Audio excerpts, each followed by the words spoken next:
that this colloquium and the Q&A session will be recorded for the purpose of dissemination on the PSC YouTube channel. As you may have noticed, your video and audio is turned off. This is intentional, so don't be alarmed. Please submit your questions through the Q&A tool. At the end of the talk, or if they're important clarifying questions, I will call on people so you can ask your questions yourself. I will give preference to questions from graduate students and postdocs. If you're a student or postdoc with a question, so please indicate so in the Q&A. If you do not wish to be called on, please submit your questions anonymously, and then I'll ask the question on your behalf. Okay, now without much further ado, I'm really excited to introduce Phil Anglewicz for today's colloquium. Phil is one of ours. He studied demography at Penn and has since then moved on to an impressive and far-ranging career in demography and public health. He is now the William G. Robertson Professor in Population and Family Planning on Johns Hopkins University, previously held positions at the Tulane University. Has a broad set of interests, starting off with kind of Malawi and migration and health and sexual behavior while during his studies at Penn, but then has broadened a lot to look at Sub-Saharan Africa more broadly, and most recently engaging in an impressive research agenda related to COVID-19. So I'm excited that Phil is here today to share some of the recent findings he had from his comparative COVID-19 research, and I look forward to listening to your talk. Thanks a lot for joining us, Phil. Okay, my pleasure. Thank you very much for the introduction. And it's a true pleasure of mine to be able to present my research to the Penn Colloquium today. So if no one tells me otherwise, I'll assume that you can hear me and see my screen. So what I'll be talking about is research that I've been working on with Carolina Cardona, a doctoral student of mine at Johns Hopkins, on responses to COVID-19 in Sub-Saharan Africa. And in this presentation, I'll also be highlighting the data that I use for this, which comes from the Performance Monitoring for Action Project, or PMA. So many have recently said that Sub-Saharan Africa has relatively been spared of COVID, where initially some early projections of COVID infection in Sub-Saharan Africa expected that potentially up to 26% of the 1 billion residents may be infected within the first year. But according to the African CDC, to date, there have been fewer than 2 million cases, fewer than 50,000 deaths, over 1.5 million recoveries so far. But of course, the caveat in all this is that compared to other regions, testing capacity is very limited in Sub-Saharan Africa. So the number of infections and deaths is actually really not well known compared to elsewhere. However, some countries like Kenya have looked at changes in mortality compared to previous years and previous months, and they have not seen substantial increases in mortality, which again suggests that COVID infection is relatively low in Sub-Saharan Africa, in many parts of Sub-Saharan Africa. And the reasons for why COVID infection is low in Sub-Saharan Africa have varied.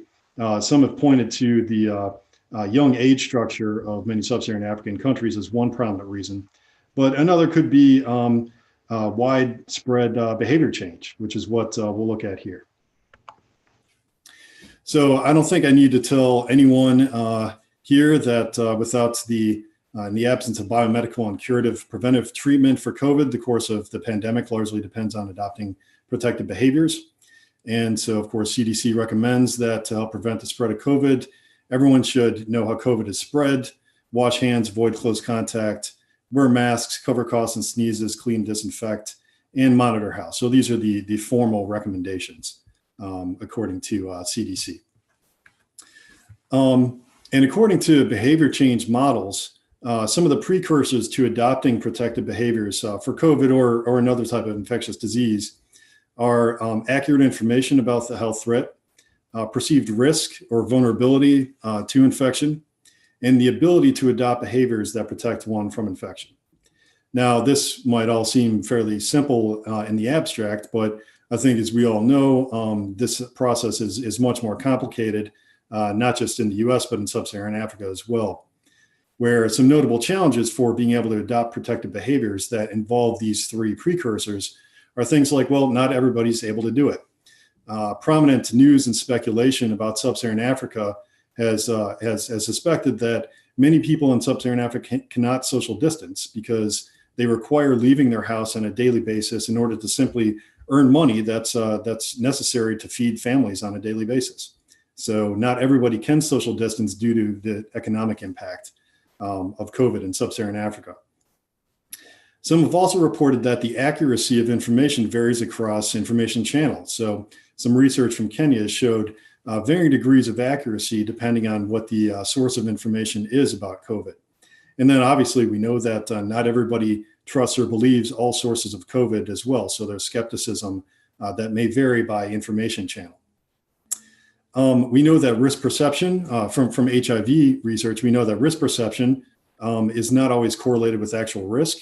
And I think the big concern here from a public health perspective is that some individuals may underestimate the risk. They may think that they're not at risk of COVID when they actually are. Exposure to interventions often varies across subpopulations, where I think some have shown that it's the least advantaged populations that are often missed by interventions. And we also know that the type of intervention may vary as well, where some community level interventions are more successful than and effective than individual level interventions. So all of these factors mediate the success of programs in inspiring people to adopt protective behaviors to prevent COVID infection. So overall, there's a complex interplay between the epidemiology of COVID, the media source and information that's given, pandemic control measures and interventions, risk perceptions and how people see COVID, and public health behavior, where there needs to be the right combination of all of these in order for people to effectively adopt protective behaviors that will prevent the spread. And early research so far in sub-Saharan Africa has shown that these factors are mixed across and within countries. So one thing that's relatively consistent is that general awareness of COVID is nearly universal, where very few, very small percentages across studies show very small percentages unaware of COVID. But there's substantial variation in knowledge of transmission and what people list as the prominent ways for transmission and ways to protect from transmission. Perceived risk varies, where in some areas it's shown to be very high, and others seems like inadequately low.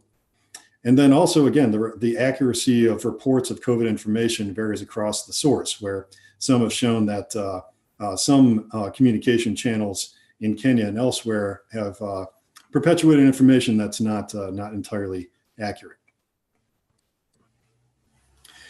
But what's known about COVID in sub-Saharan Africa so far is relatively limited.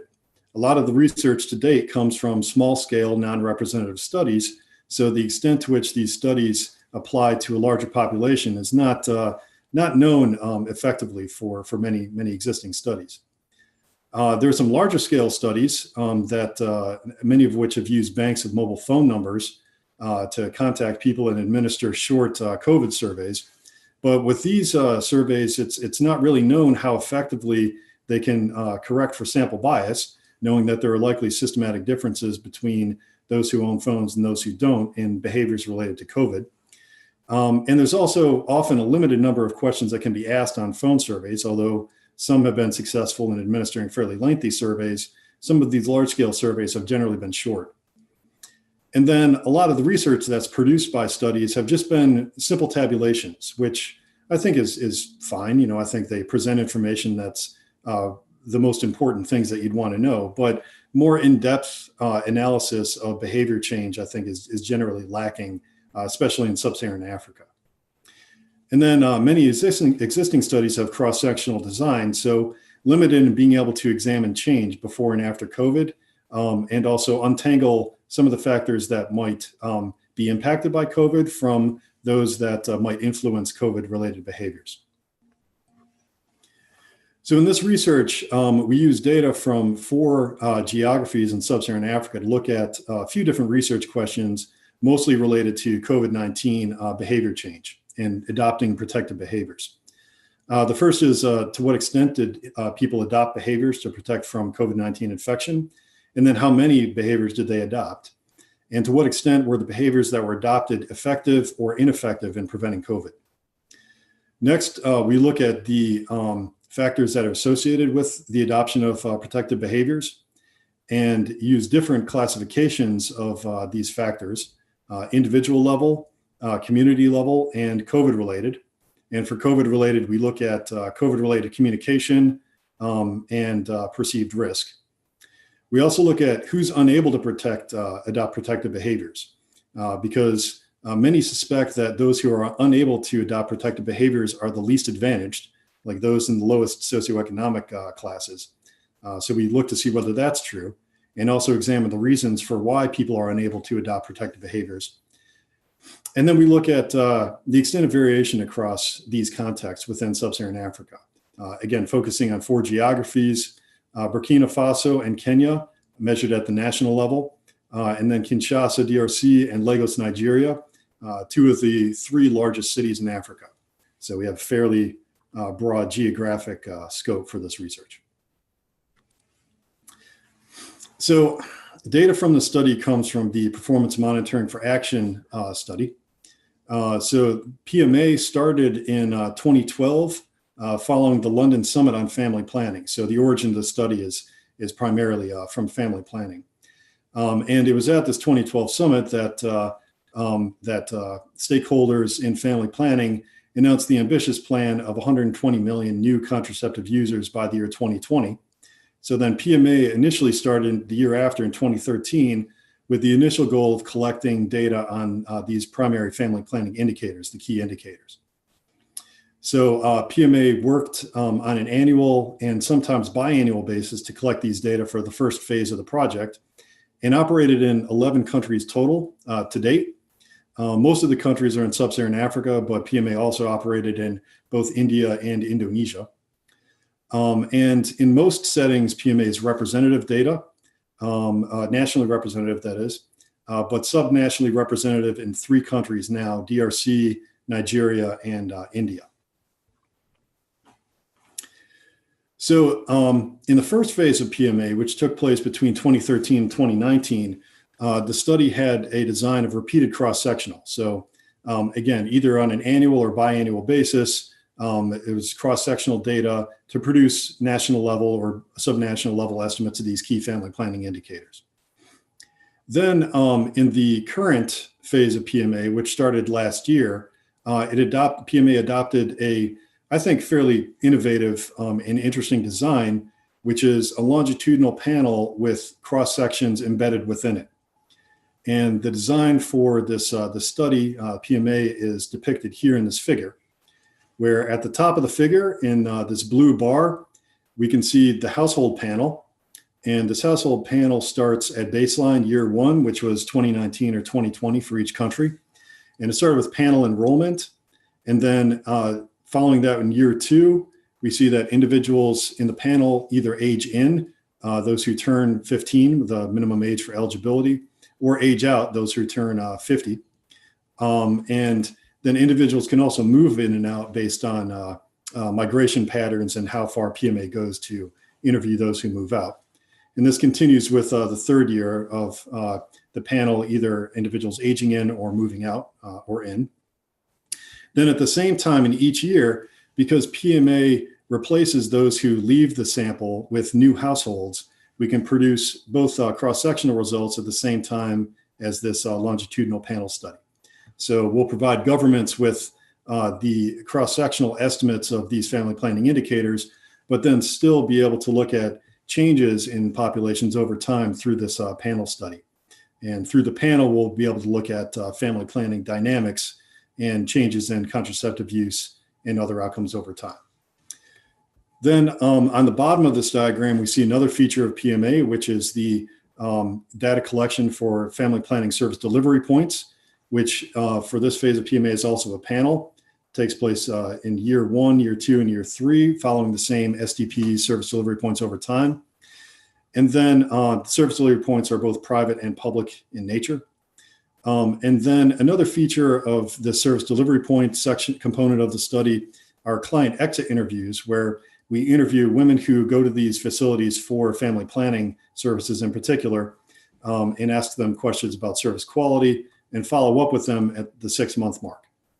And then importantly, as we see here from these green dotted lines, these service delivery points are linked to the panel survey, which represents the fact that the service delivery points we interview are ones that serve the communities where these households reside. So overall, the structure of data collection for PMA in this design is similar in a lot of aspects to demographic and health surveys data, where we use a multi-stage cluster sampling approach, interview women between age 15 and 49, and we're powered to be able to estimate modern contraceptive prevalence with 3% margin of error, or a little bit higher, maybe 4 or 5% at the subnational level. So to do this, again, we draw samples of enumeration areas from censuses in each countries. And then for data collection, we employ resident enumerators, or women that live within or very close to the enumeration areas where we do data collection, because most research, I think, shows that better proximity to the study population yields better quality data.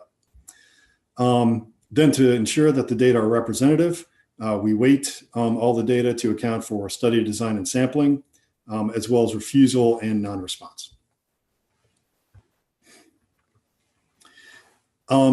So of course, like a lot of studies, PMA had to make some adjustments based on COVID-19.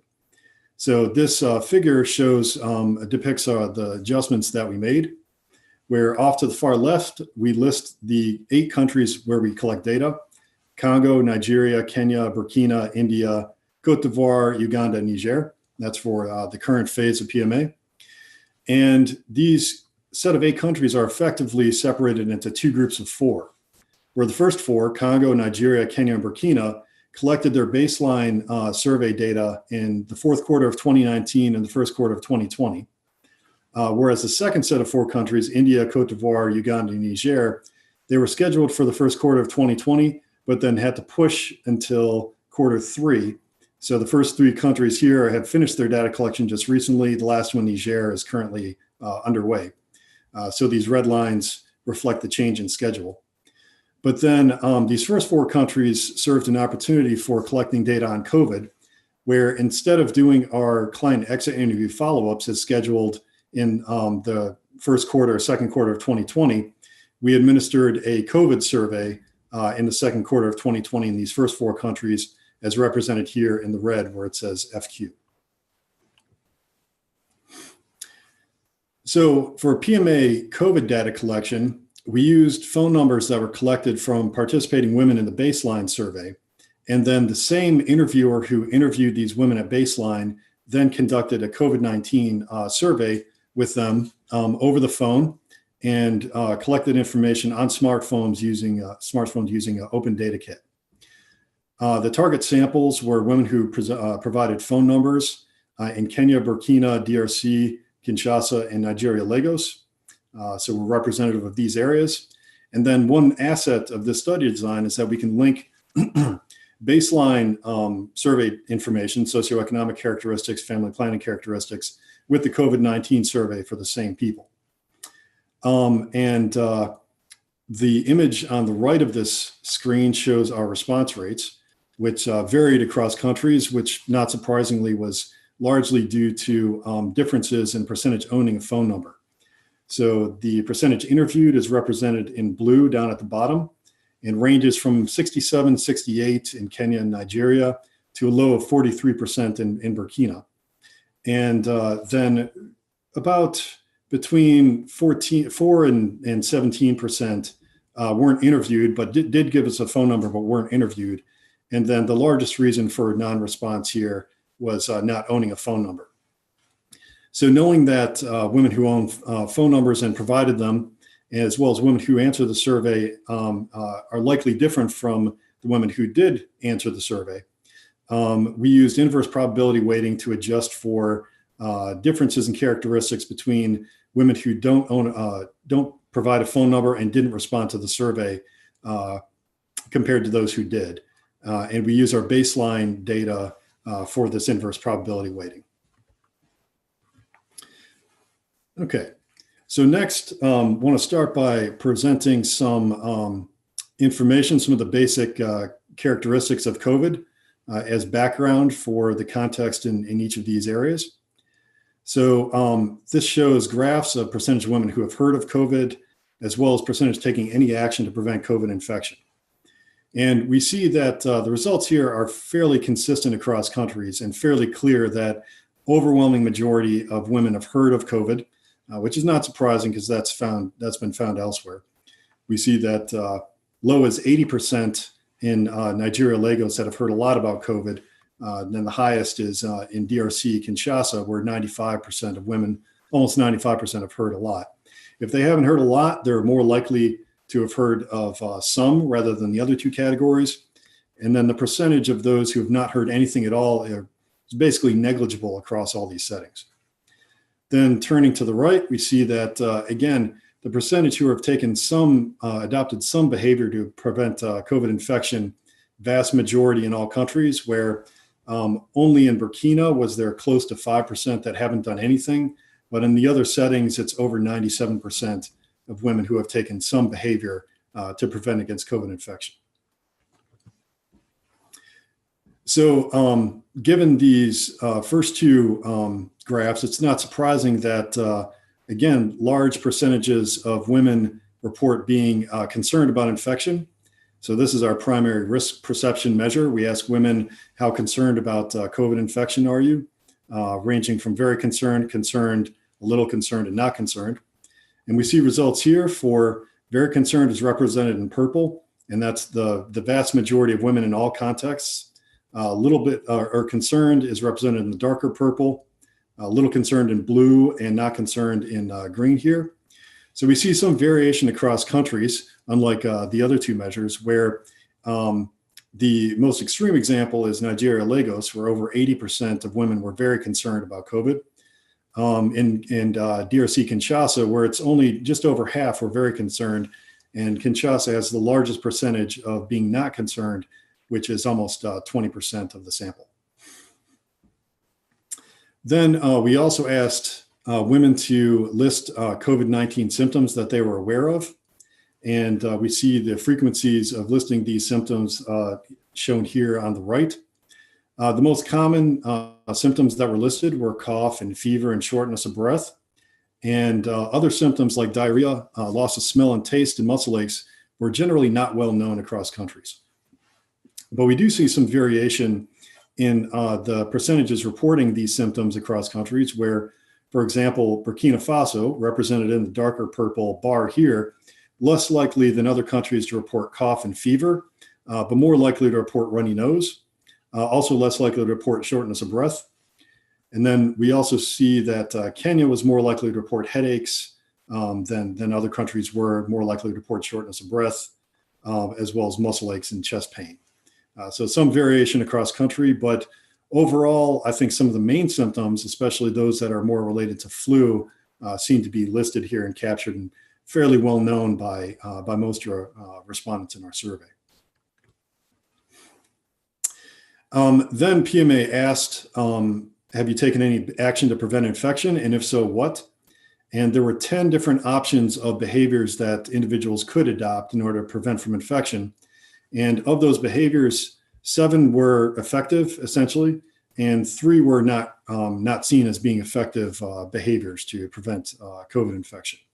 So the effective ones were washing hands, hand sanitizer, avoiding close contact, staying in a home wearing a mask, avoiding shaking hands and coughing and sneezing into elbow or tissue.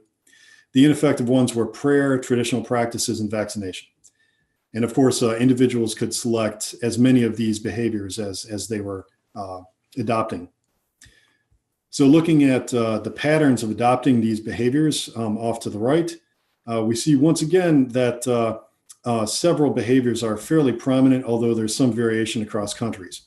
Where washing hands was the most commonly reported behavior that was adopted to prevent infection across all countries, where nearly 100% of all respondents reported washing their hands more frequently, followed by wearing a mask and avoiding contact and avoiding shaking hands.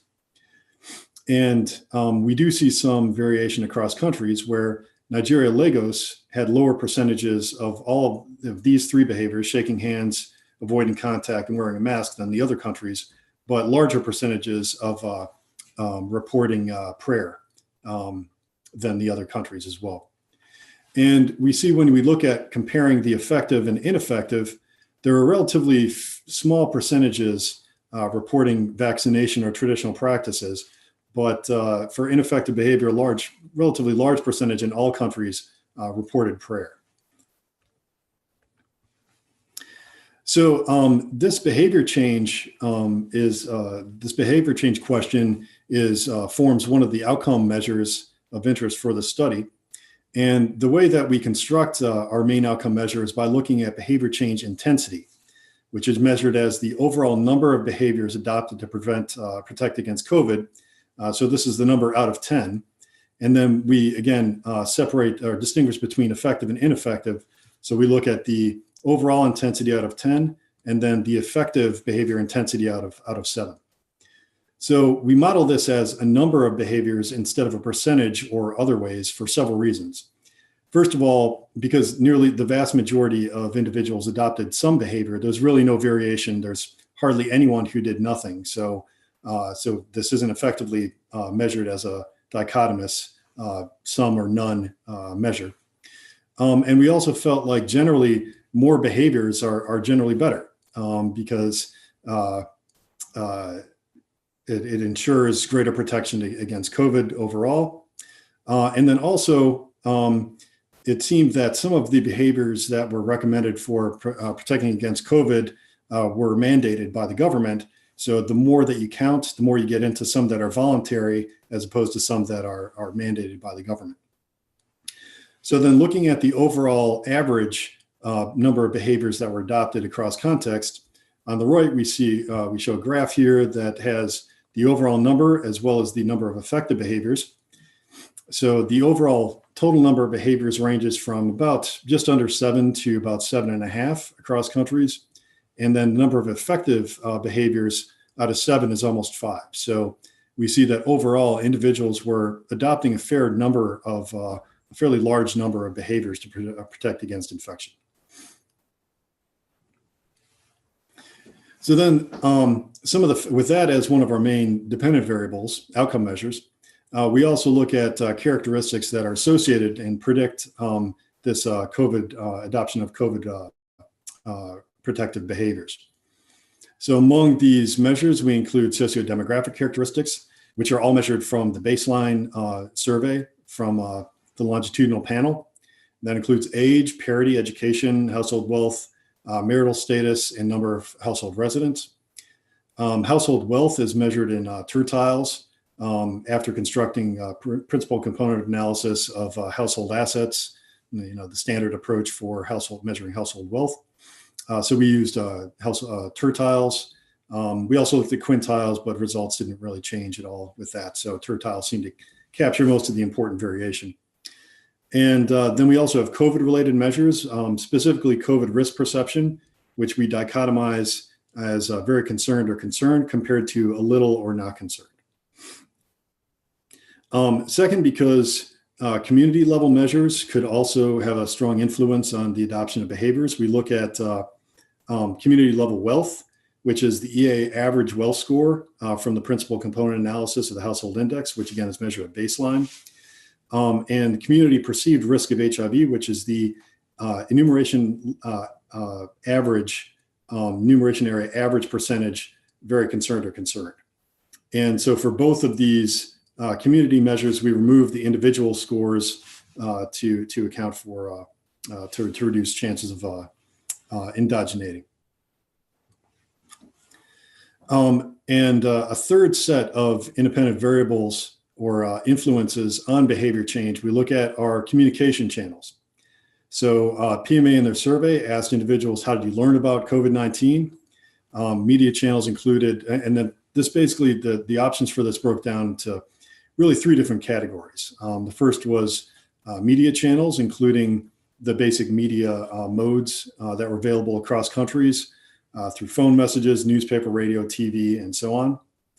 Second was through social networks, which was measured by either family or friends/neighbors. And the third was formal or administrative channels, which was health personnel, government, school, or community leaders. And so just as we do with the behavior change, we measure these as counts. So the number of media channels within, or the number of exposures to each of those within the category. So ranging from 0 to up to, I think, 7 or 8 for media channels. And the reason why we measure this as a count for each of these different categories is, again, because virtually no one was unexposed. So it's only a matter of how exposed were you. And so this isn't couldn't measure this in a binary fashion. And also we felt that greater exposure might represent greater likelihood of being exposed to correct information. So maybe the more channels you're exposed to, or the more modes of media you're exposed to, the more likely maybe you are to have correct information about COVID. And then also, the more that you hear across different modes, the more this is going to be reinforced. So we felt that there could be an additive impact of these media modes on behavior. Then looking at the distribution of these modes, we see here that most common across settings was radio, followed by TV, and then friends, neighbors, and family. And again, not surprisingly, there is variation across settings where we see that the 2 urban settings, Lagos and Kinshasa, more likely to see something on the TV about COVID, and less likely in the 2 settings that include rural areas, which is Burkina and Kenya. And in rural areas, or the Burkina and Kenya instead, we see that a large percentage hearing things on the radio, a large percentage from community and religious leaders compared to the other settings, more from government authorities and health personnel as well. So we see differences across geography that could, at least in large part, be a product of the extent to which urban and rural areas are both included in the geographic, in the area.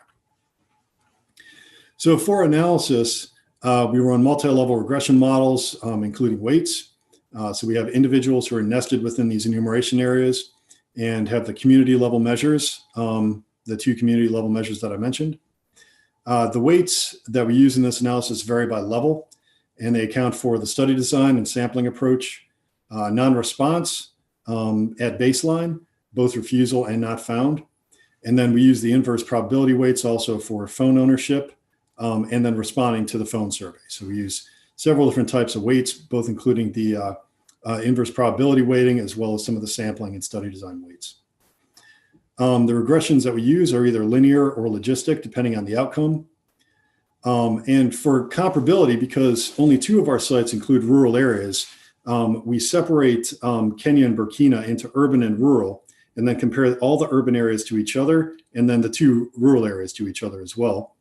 But then also we conduct pooled analysis where we pool all the data from across countries, include country level fixed effects, and then control for urban rural in the full pooled analysis. And then we also do separate pooled urban and pooled rural analysis, because a lot of what we found varied by urban and rural areas in the data. All right.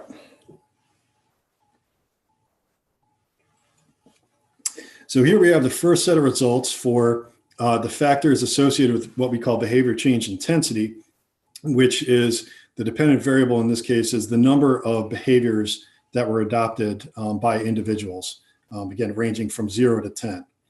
And these are results from linear regression. So the numbers here are coefficients. And off to the left, we see that the independent variables are a few different categories. The first is exposure to COVID-19 messages, followed by sociodemographic characteristics. Then finally, at the end, we have the 2 community level measures. And then here in columns, we have the final 2 set of columns are just rural areas in Kenya, Burkina Faso. And then the urban areas are Kinshasa, Kenya, Burkina, and Lagos. So we compare those. So looking at the results, where the statistically significant results are highlighted in bold and indicated in asterisks, we see here, first of all, a few results that appear to be consistent across geographic area. The first of which is that exposure to media messages, the greater channels that one is exposed to, the greater modes of media one is exposed to, the larger the number of behaviors that individuals are adopting to protect against COVID. So it seems here that generally the exposure to communication has a positive impact on adopting behaviors, with some exceptions. So here we see that more social network exposure is associated with fewer behaviors in Kenya, and more formal administrative modes associated with fewer behaviors in Burkina. So that's one result. Second, we find that overall, perceived risk at the individual level seems to be importantly associated with behavior change, where greater perceived risk in Kinshasa, Burkina, and Lagos is associated with a larger number of behaviors that were adopted, although this is not true for these rural areas. And then aside from that, a lot of the results are fairly mixed and differ across countries. There's some evidence that having more children is associated with fewer behaviors adopted, but that's only the case for Burkina and Kinshasa. And other results are not consistent across countries or not statistically significant. Now, what happens when we limit this to only the effective behaviors? So here, the dependent variable changes from overall number of behaviors to overall number of effective behaviors. And then the results in red are those that change between the previous results for overall behaviors. So what we see here is that when you limit just to effective behaviors, the media modes become more important in Kenya, where Kenya previously was was one of few examples of this negative coefficient. But now the two that are added show positive relationship between number of behaviors adopted and number of media modes exposed to. So that's one prominent change. Second, we see that maybe there's some relationship with age that's emerging in Burkina, where older adults adopt more behaviors compared to 15 to 25, although that's not the opposite is the case in Lagos, where older are adopting fewer behaviors. And besides that, the only other results that are new here with the effective behaviors are a few that aren't really consistent across settings. All right, now what happens when we pool the data? So these are results, again, with the same dependent variable of overall behavior change, number of behaviors changed. And then the results here are shown for total, pooling all geographic areas, urban and rural, across all countries, and then separately pooled urban and pooled rural. So this looks to see, well, what's important overall across all geographies, and then how are these different between urban and rural areas. So looking across all of our geographies, we see that, again, media exposure or exposure to COVID messages are clearly important for behavior change. We also see that there's relationship with age here, where 25 to 34 adopt more behaviors than the 15 to 25-year-old group. One thing that's notable is that we don't see a strong or consistent relationship with wealth. So one story that is often suggested is that individuals who are at the lowest wealth quintile or tertile or lowest wealth level are less likely to adopt behaviors or adopt fewer behaviors.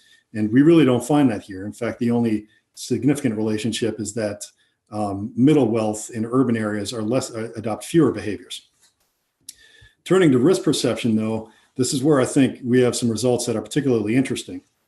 Where here, overall, we see that individual level risk, those who are concerned or very concerned, adopt more behaviors than those with no or little risk. And we see this is this is the case in urban areas, where those living in urban areas in urban areas, those with greater concern adopt more behaviors, but not in rural areas. But then looking at the community level measures, we see that in rural areas, it's community level risk perception. So the average percentage of women who are very concerned or concerned in the enumeration area is associated with greater numbers of behaviors changed and not the individual level. So it seems that the community level measure is important only in rural areas, not urban areas. It is important in urban areas. The individual level measure is not important in rural areas. But we also see that the overall community average is associated with fewer behaviors in urban areas. So we see that for risk perception, that switches between urban and rural areas. And here we do see some evidence of wealth, a relationship with wealth, but it's at the community level measure, where greater level community wealth is associated with more behaviors changed. Then looking to see how this changes when you limit just to effective behaviors, we see a few things emerge. The first is, again, another media mode is important here for urban areas. We also see overall that there's a relationship with parity, where the more children the woman has, the fewer behaviors that she adopts to protect against COVID. We see a positive relationship with education, where those with tertiary or higher education, especially in urban areas, adopt more behaviors to protect against COVID. And then finally, down here at the bottom, when you limit to just effective behaviors, we see differences between urban and rural areas, where overall rural areas adopt fewer effective behaviors than urban areas. All right. So next, we look at the social distance measure that PMA collected, because social distancing is something that was obviously one of the more prominent behaviors that was promoted for people to adopt in order to avoid infection. And it was widely promoted and even imposed by governments, some of the governments that are included in the sample. And then this received a lot of attention in COVID research because, as mentioned earlier, many suspected that some people were simply unable to avoid social distancing because they needed to leave their house to make a living and feed their family.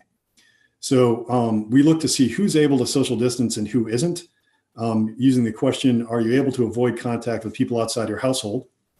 And then we also distinguish between those who can social distance and those who can't social distance, and run analysis separately, a stratified analysis of those two categories, because the first category, those who can social distance, they're relatively less restricted because they can abide by some of these restrictions and take action to avoid infection.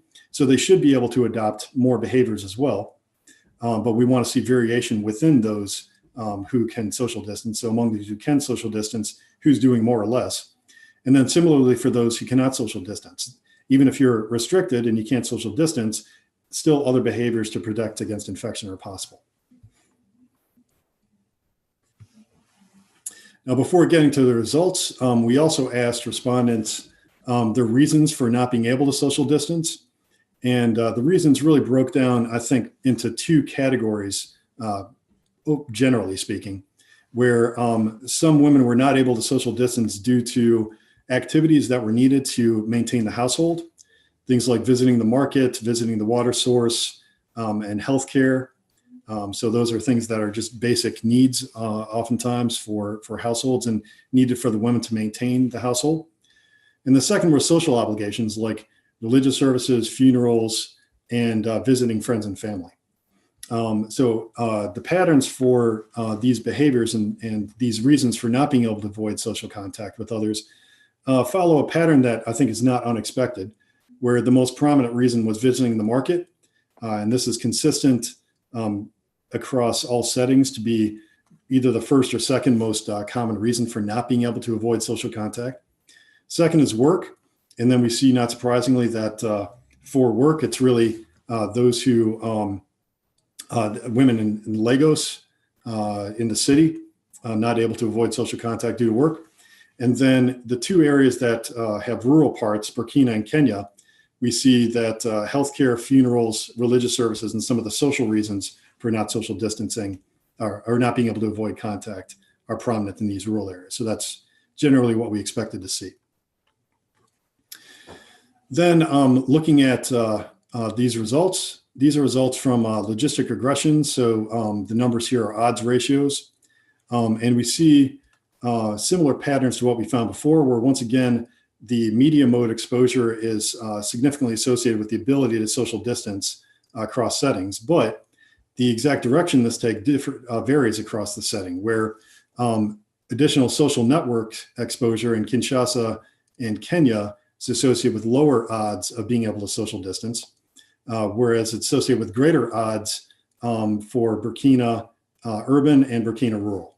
So some differences across geographic areas as well as urban rural.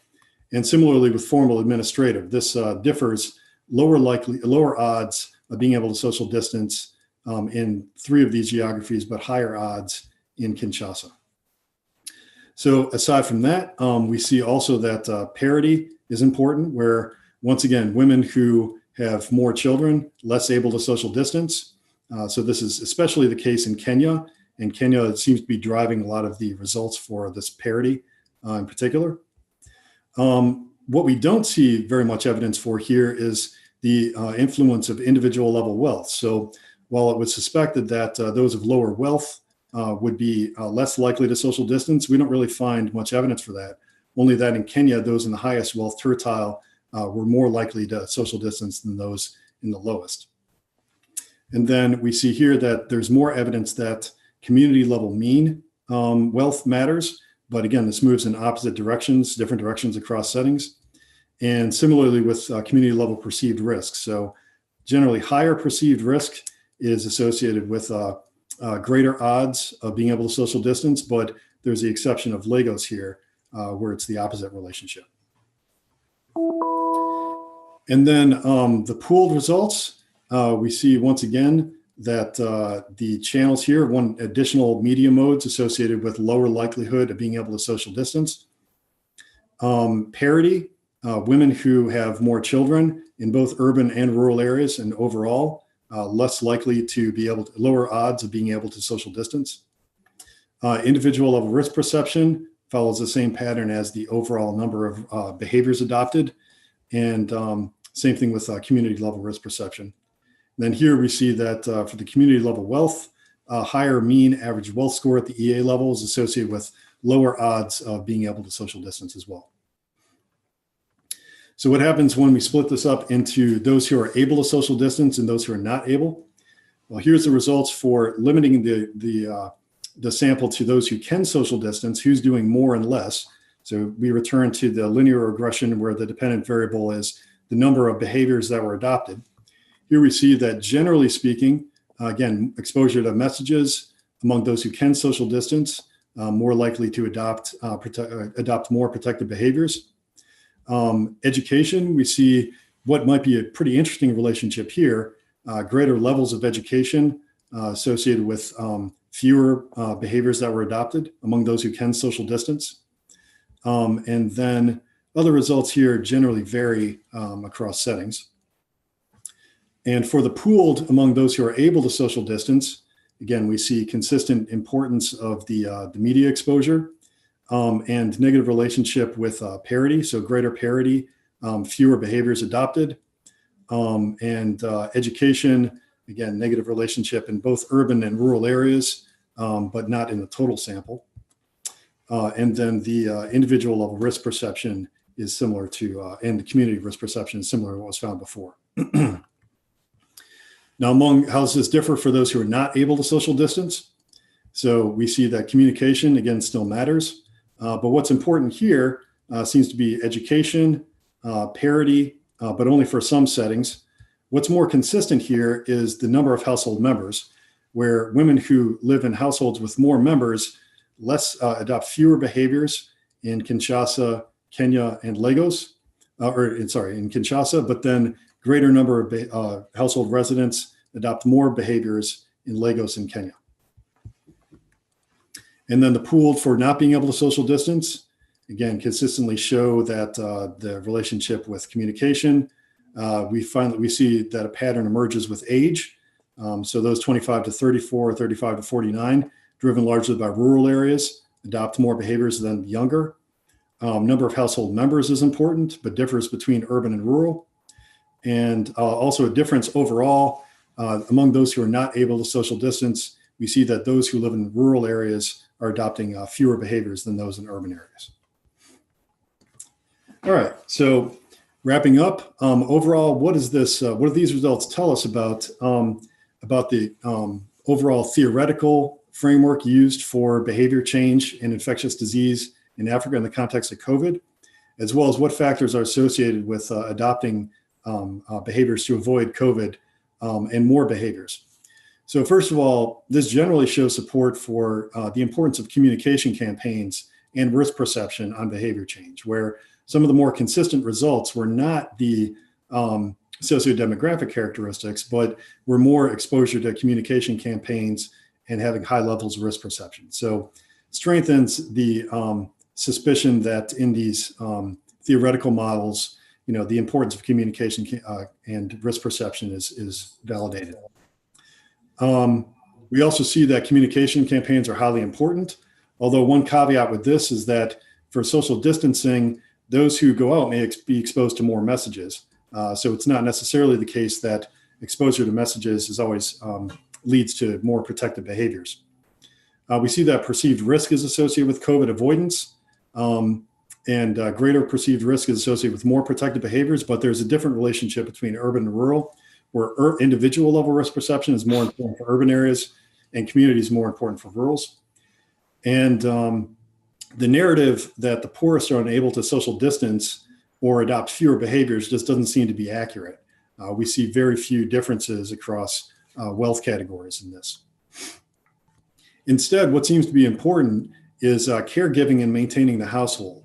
So caregiving is associated with greater risk of COVID, women with more children, less able to social distance, and women with larger households, in some cases, are doing less. So this may not be related to social distancing, but related to household maintenance, family well-being, and the obligations that many women have. We also see that higher education adopted more protective behaviors overall, but those who can social distance are doing less, which may reflect the fact that they feel that social distancing is enough and other behaviors aren't necessary because they can effectively social distance. A few limitations to really quickly mention before I wrap up.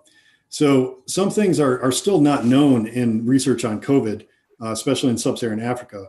So how valid are self-reports of behavior change? Are people over-reporting? Because a lot of these behaviors were mandated by the government. So we don't know the extent to which these reports are valid. The frequency of adopting behaviors, we'd like to know more about how often people wear a mask, how often they leave the household. We just have whether they did or not. So we don't have the frequency of each of these behaviors. We also don't know how long they maintain over time. And the sample is limited only to women, and other studies have found differences with men. So we'd certainly like to know how that differs in our sample. And then inverse probability weighting, while it's effective in adjusting for observed characteristics in the sample, it's likely that phone owners differ in characteristics that are unobserved and potentially related to COVID-19. So the extent to which you can effectively adjust for this using inverse probability weights is potentially questionable. But we plan further studies to look at these differences by interviewing women face-to-face when we're able to do that. So in the interest of time, I'll end there, and I appreciate your attention, and any questions are welcome. Thank you. Thank you, Phil, for this truly exciting talk. So we'll now begin the Q&A session of our talk. So as indicated, please submit your Q&A through the question through the Q&A tool at the bottom of your screen. And I'll give preference to any student or postdoc questions. So I particularly encourage our students and postdoc to ask questions. I'll ask you to ask those questions until you ask them, unless you ask them anonymously, in which I ask on your behalf. So let me start off with Harsha, since he's joining us today. So Harsha, please go ahead.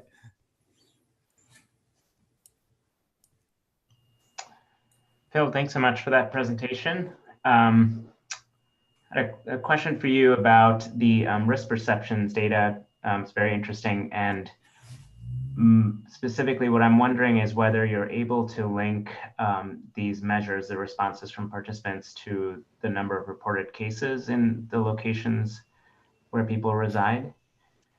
Yeah, thanks for the question, Harsha, and good to hear from you. That's something we would like to do in the future. But right now, I think the data on actual reported cases are so limited, especially in the rural areas. I don't think we could do it across all settings. But I think in some select areas we could. I still would also like to know more about how accurate those are. They might be a general proxy. They might be close enough, but I'd like to know a little bit more about how clean and how accurate people. Yeah, I mean, certainly in the absence of widespread testing, it's a challenge, but it just makes me wonder, as in many other contexts for other diseases as well, it's a question that comes up about accuracy of these perceptions. Thanks. Definitely, and and thanks for the question. And another measure we had of risk perception was how many people the woman felt were infected in her community, and it ranged from, I think, none to many or something, or none to a lot. I can't remember the exact categories, but that's something we did look at, and it operated essentially the same as individual level risk perception. But we felt that individual risk perception, the way that we measured it, was a better measure of risk perception as opposed to perceived prevalence. But we certainly could look into more into that measure too. Thanks, Phil. Thank you. Thank you. Michelle, do you want to go ahead? Yeah, sure. Hi, Phil. Thanks for a very interesting and timely talk. My question is very much related to Harsha's question, and you partly already answered it. But I was wondering if there was a question, and you said there was a question about how women felt, how many cases the respondent felt there were in the community. But I was wondering if there was a more direct question about knowing someone specifically who has contracted COVID-19. Both, I mean, be interesting, or if you don't, maybe you're planning to include that question in the future, because it looks like it would be both a strong determinant of perceived risk, but would also provide rough indirect estimates of infection rates, which, as you say, are really truly needed for the region. Yeah, that's a good question, and thanks for the suggestion, Michelle. I think we did ask something about that, like, I think it was either, do you know anyone who's been infected with COVID? Or it was maybe how many people do you know? I think it was the former. One problem with that question is that we also asked women, if someone was infected in your household, would you tell anyone?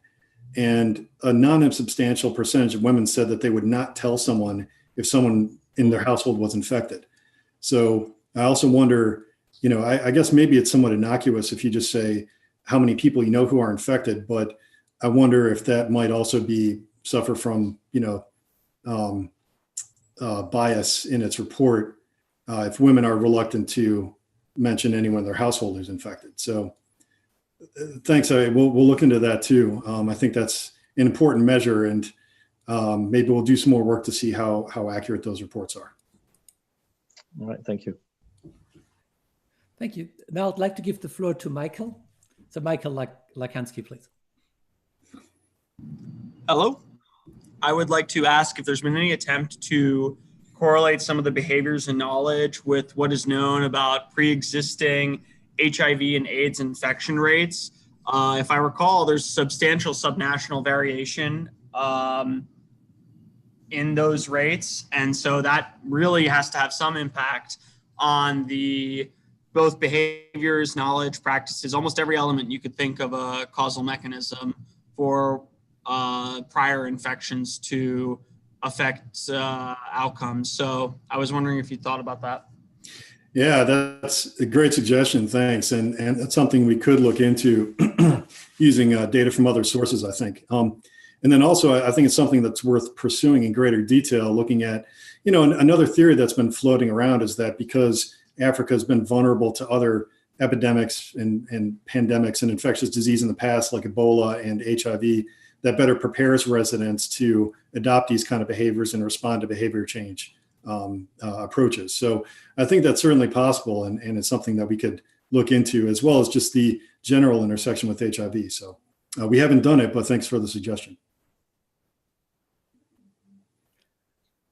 Okay, Jerry, now over to you, please.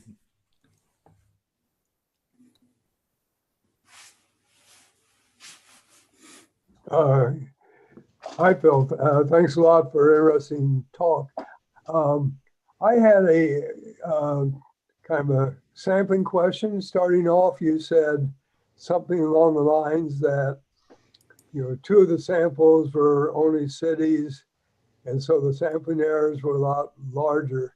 So those two cities are, 14 million people, which isn't much smaller than the population of Burkina. I wonder why the sampling error should be larger for the cities. And relatedly, I wondered, you said in India you had a, not for the COVID, but for the overall panel, you have a subsample, and what's a subsample in India? Yeah, thanks, Jerry. So I think I misspoke a little bit when I was talking about the sampling error. For some countries like Kenya, we produce estimates both at the national level and subnational level. So we produce representative estimates at the provincial level in Kenya too. But the national level is 3% error. The subnational is 5%. For DRC and Lagos, we're powered there to do 3% level estimation. We don't do overall national estimates for those two countries. We do sub-national estimates. And in the cases where we only do sub-national estimates and not national estimates, we're powered the same way we are for national, which is 3%. Got it.